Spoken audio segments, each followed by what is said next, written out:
Morning, Pablo.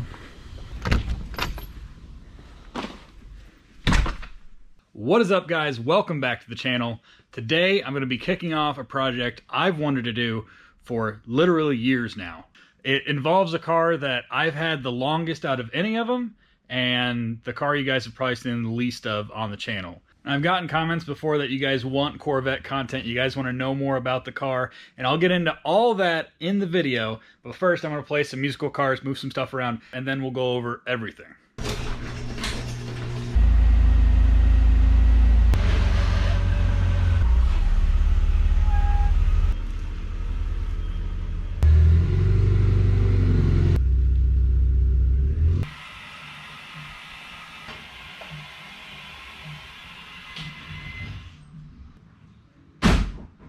Alright, let's see how smoothly this does or does not go. I had it started like 5-6 days ago, and it ran relatively smooth.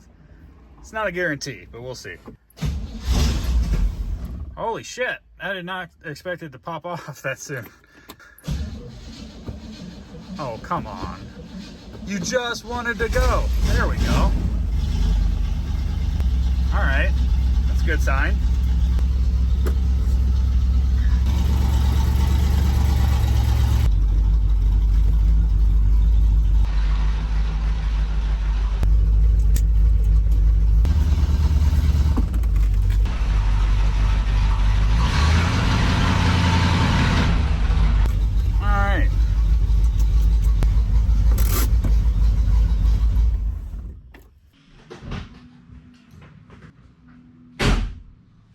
Alright, they all started, and the Corvette actually sounded pretty decent. Sometimes you'll start it just to have it warm up or whatever, and it'll sit there and not want to idle. It sounds like it's running on 5 or 6 cylinders, and it's just bad. That time, it idled pretty smooth, honestly. And actually, before I get into the backstory and the history of the car, I'm going to go ahead and take the top off so we can just see into the cockpit and all that. If you have never had the pleasure of taking the convertible top off of a C2 Corvette, we're going to show you how it's done.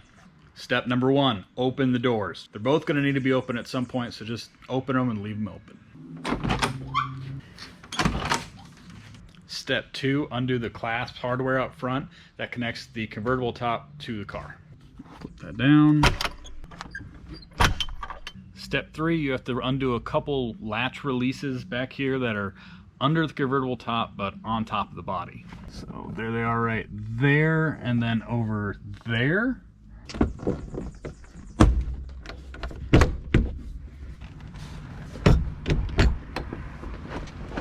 After you undo those 2 latches, you can fold the back of the top up like that, and then we're going to reach under here. It's kind of like a door handle. You just kind of squeeze it, and then this piece will come up, allowing us to put the top back here.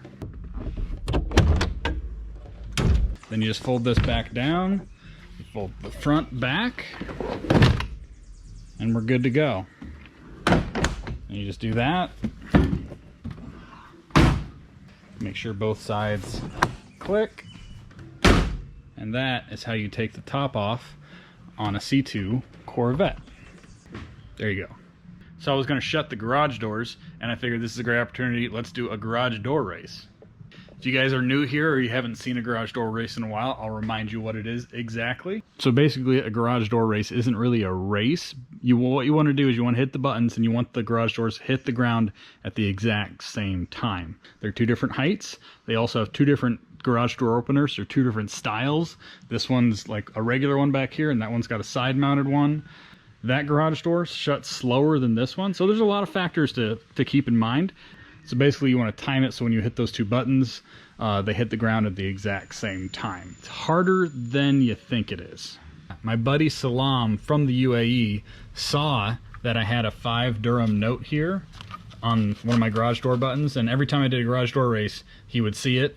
And I saw him at TX2K last year, and he gave me a note to replace this one with, so we're going to replace that now. This is a 5 Durham note that I got when I went over there in, I think, 2017. And Salam hooked it up with a 200 Durham note to replace it with. So hopefully this is good luck. And if you're wondering, 200 dirhams is like $54, $55 somewhere in there. So here we go. All right, all right. Okay.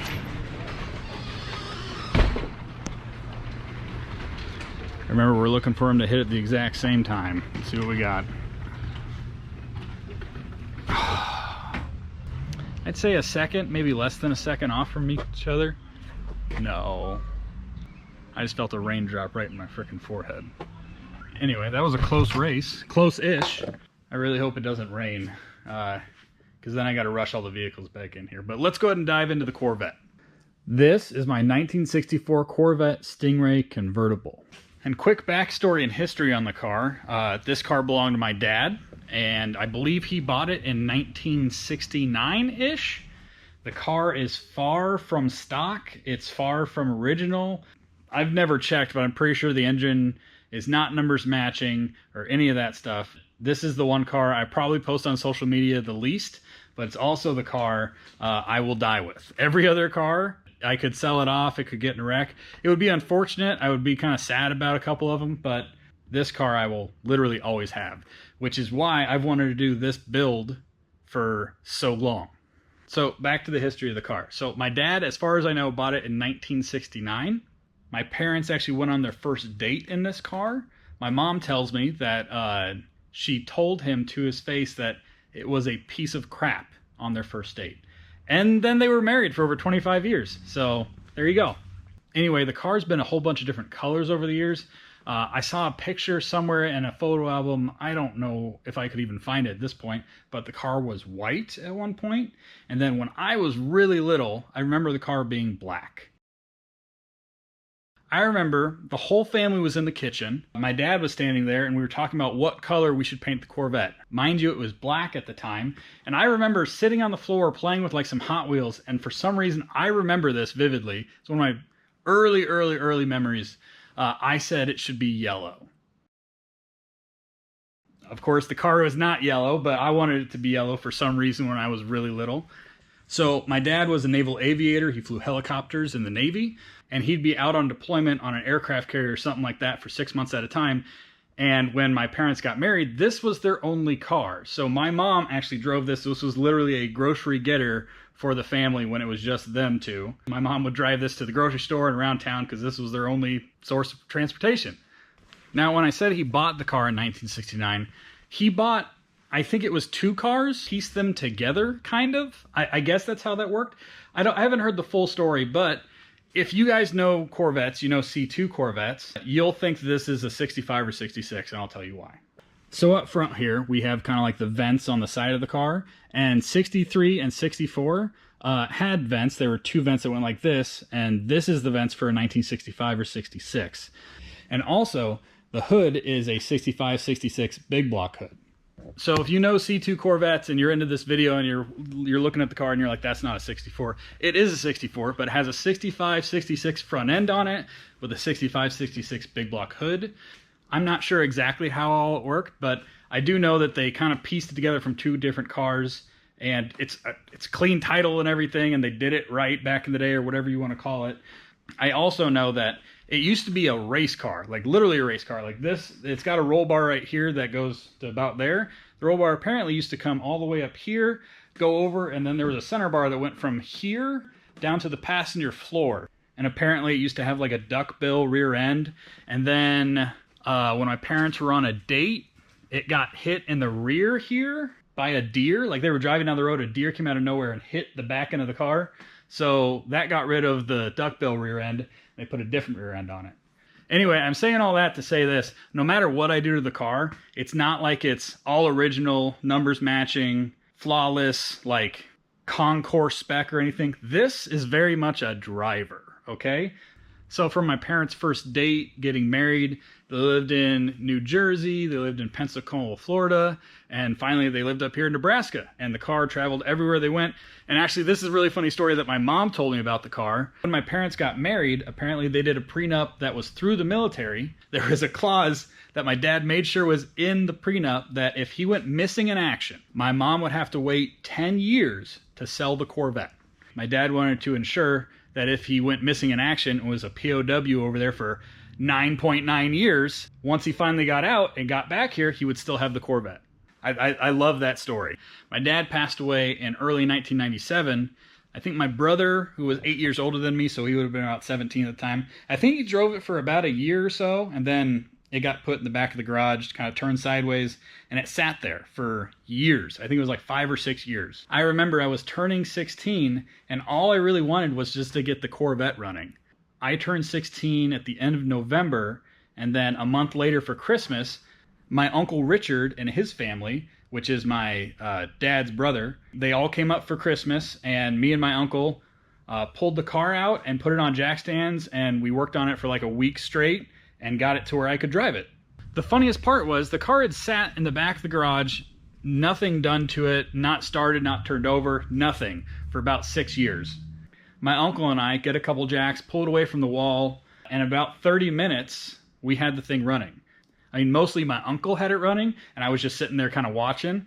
And then we immediately took it for a drive and realized the clutch was gone on the car. So that week that we spent on the car, we did the clutch, bled the brakes. We did a couple things just to get the car to run and everything. And then after we got it all running, I think it was like literally Christmas Day or the day after Christmas, we took the car out. And like I said, I was 16. We took it to a big ass parking lot, like 3 blocks from my house. We switched seats, and he's trying to teach me how to drive this thing. And I remember killing it so many times, but this is the car I learned how to drive manual on. And since then, I've tried my best to keep it running and drive it every year. There's a couple years there that it was up in storage and I just didn't get it out for whatever reason. But I've at least tried to make sure it runs and drives and all that stuff. But what I wanted to do forever for the car is make it daily drive-able. Now, I don't want to daily the car, but I really want to have this car so I could get in it, drive it cross-country, and not have to worry about it. And with the car in its current state, that would be a lot to ask. So we're going to do a lot of stuff to the car this year. Let's go over the current specs on the car. So under the hood, we have a 327-inch small block Chevy, 2-bolt main. I'm told by my uncle that it was fuel injected at one point, like originally the engine was, I guess. And that's super valuable, but we don't have it anymore, and they're really hard to tune. They're really finicky. So at some point, my dad sold the fuel injection and picked up this Edelbrock Performer intake, this Holley, I think, 650 carburetor. So not really sure how much power it would make, 350, 365 in its heyday, but this thing is literally 60 years old, I'm sure, so probably makes nowhere near that power. When you start it, sometimes it's finicky, sometimes it's not. Sometimes the gauges all work, sometimes they don't. It's a car that I've literally driven in the state that it is right now for years and always said, I'll make it nicer one day. I'll change some things one day and I'll make it nicer to drive and all that stuff. And I don't know what I've been waiting for, but I'm out of excuses, so we're doing a lot of stuff to the car. Anyway, like I said, 327-inch small block, got a Muncie 4-speed. It's an M20 if that means anything to you guys. And then in the back, we have a 370 rear gear. Miles are pretty much unknown on the car because the odometer doesn't work. The trip meter doesn't work. I don't know what's hooked up or what's not, but ever since I've been driving the car, since I was 16, those have not worked. Also, things that have not worked ever since I've started driving the car, the blower motor has not worked. Also, the radio has never worked. I've never heard a single song in this car unless it was on my phone. The fuel gauge has never worked. I always just go off of like hopes and dreams, and then it's actually pretty easy when you open this thing. It goes right into the tank, and the hole is super, super big. So you can literally see like right down in there and see how much gas you do or do not have. But I mean, that's something that I'd like to fix. It's not even like creature comforts. It's just things that I want all the buttons to do things.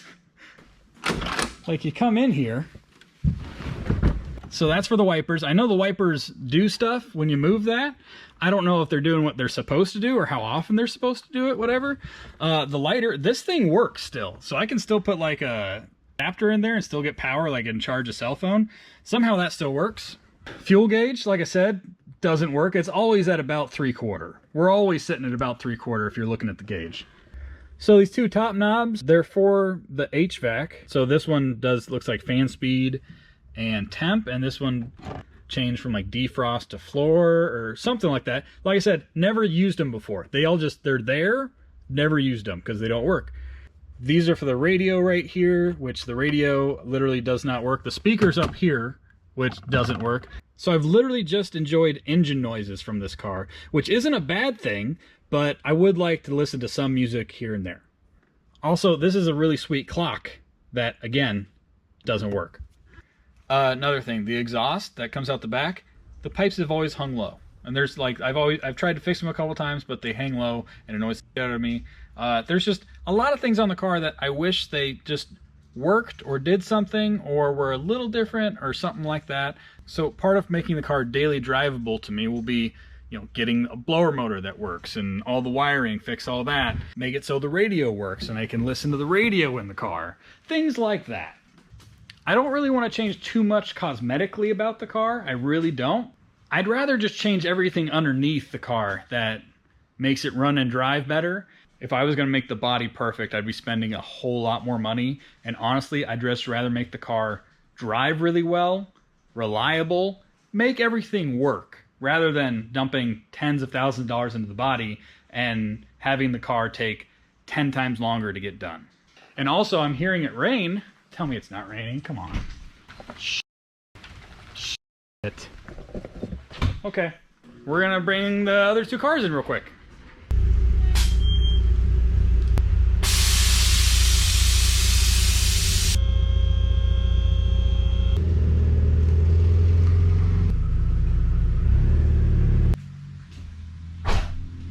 All right, they're in. One of the things that really kicked me into gear for doing this project that I've wanted to do for, like I said, for years, is there's a rally in October called the Overcrest Rally. Now, last year they did it in, I think it was Idaho. There's a lot of like air-cooled Porsches, older cars, weird European cars. There's newer cars. I saw a couple newer BMWs. It just looked like a really cool rally. Basically, the mantra of the rally is take the car. Basically, why have cars like this? Mine's not super nice, but why have a car like this if you're not going to drive it? I've wanted to just drive the car and not worry about it for years. For the past few years, I've been kind of neglecting driving it. I only take it out like once or twice a year, and that's just ridiculous. I feel like I should have this car out way more, and this is really kicking me into gear to get the car ready. The Overcrest Rally is kind of what I'm building the car for. It kind of gives me a deadline, so I kind of stay on track. Have to say this as well, the Overcrest Rally looks really cool, really scenic. If you guys want to look it up, go for it. It's not the easiest rally to get into. You don't just pay money and everybody gets in and all that. From what I understand, last year Overcrest got 300 to 400 applicants and they accepted 85. I think they might allow a few more this year, but I have no idea. And on top of that, this year, I'm sure they're going to have even more applicants, like 500 applicants for maybe 100 spots. I don't even know how many spots they're doing. As of right now, they have not opened up applications for the rally for this year. But I am building this car and buying parts and everything as if I'm going to get accepted. That's a really big if, because like I said, 300 to 400 people applied. They took 85. So I'm building the car to do the rally, but fingers crossed I actually get accepted. All right, now that you guys have heard the history and kind of the backstory on the car and what I want to do with the car, we're going to take this clipboard right here. We're going to write Corvette at the top. We're going to start writing down stuff we think we're going to need for this build. All right, first things first. Let's talk about the engine. It's a 327 small block, like I said, but it's 60 years old. It's tired. It's a 2-bolt main. And I'm not so sure that that engine could do what I want it to do the way it is.